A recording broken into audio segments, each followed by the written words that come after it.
You're watching The Verdict on News 15, brought to you by Laborde Earles Injury Lawyers.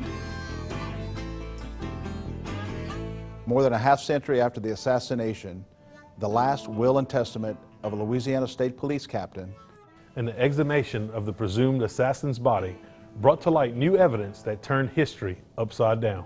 We knew about it, but nobody in the family talked about it. It was like the hidden elephant in the room. Oh, she gave me very evasive answers. She said he'd been killed in an accident.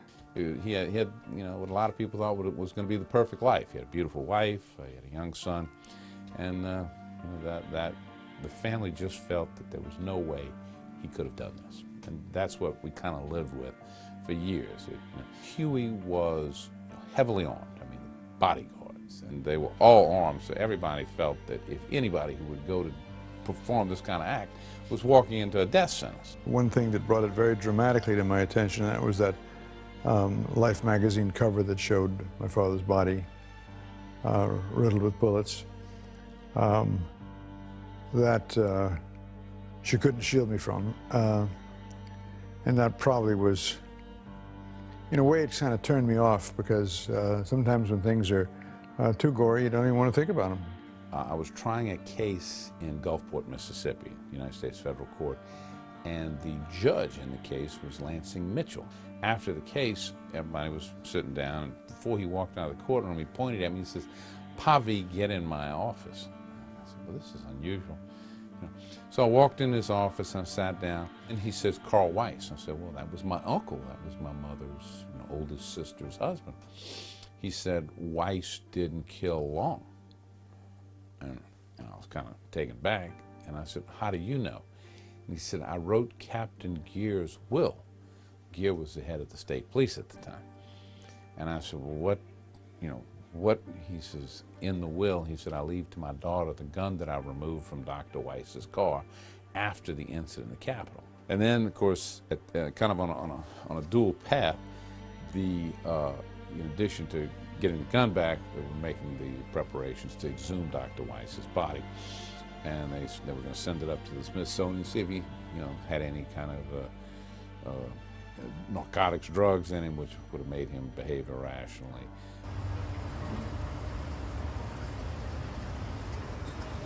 I was there when they did exhume my father's body at the cemetery in Baton Rouge.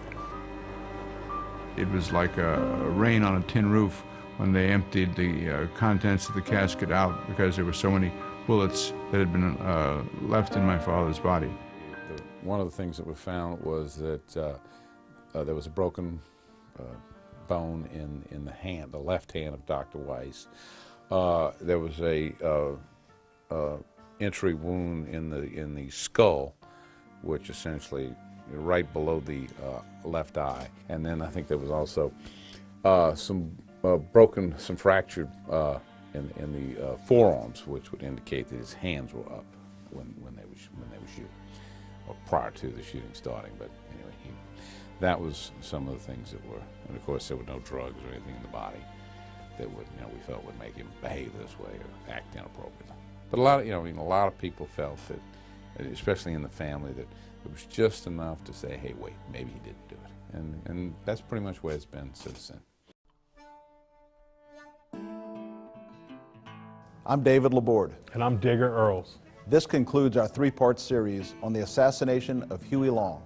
Tune in next time as we take a closer look at the more personal side of Huey Long.